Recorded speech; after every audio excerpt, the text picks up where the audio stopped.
Lockdown में town से घरे जिद करता रह तू सोते के जोरे। अरे दूर रहा। लॉकडाउन में टाउन से घरे जिद करता रह तू सोते के जोरे। तो ठीक है कैला बाकी सुत जा भर पेट खा के। तो ठीक है कैला बाकी सुत जा भर पेट खा के।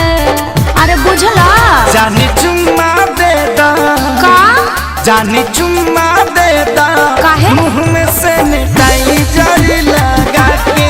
जानी चुम्मा दे दा मुँह में सैनिटाइजर लगा के। ओहो अरे दूर रहा।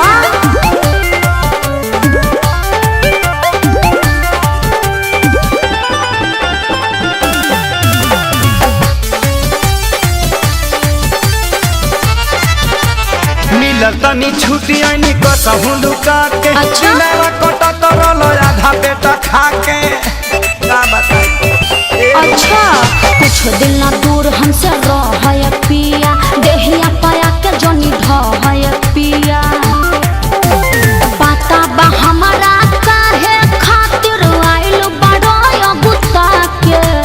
पता बा हमारा काहे खातिर आइल बड़ो गुत्ता के।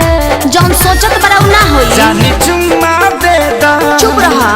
जानी चुम्मा दे दा ना मनवा सैनिटाइजर लगा के।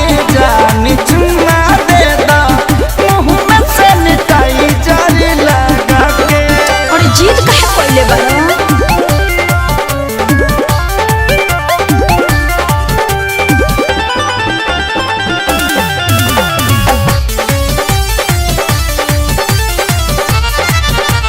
जानी सारा कार जब राखी स्कूल में 14 दिन रह के पड़ी नियम और रूल में। हाँ तो घरहू में रूले में रह के पड़ी। मन बना बात तो खेसारी पछतैब। अपने तो जैब संगे घर भर ले जैब। समझ में आइल। पवन धनंजय सोनू विकास रहायो भी डरा के। पवन धनंजय सोनू विकास रहायो भी डरा एगो चुम्मे के बात बना ना भगवा। जानी चुम्मा दे दा फेर उहे बात। धनी चुम्मा दे दा मुँह में सैनिटाइजर लगा के। जानी चुम्मा दे दा मुँह में सैनिटाइजर लगा के।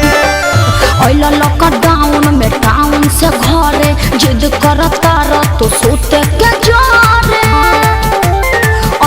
तो ठीक है कैला बाकी सुत जा भर पेट खा के। तो ठीक है कैला बाकी सुत जा भर पेट खा के। अरे बुझला जानी चुम्मा दे दा का जानी चुम्मा दे दा काहे मुँह में सैनिटाइजर लगा के। जानी चुम्मा दे दा मुँह में सैनिटाइजर लगा के। चुपचाप घर में बंद रहो ना तो मुखिया जी के फोन कर दे अभी टांग ले जाइए।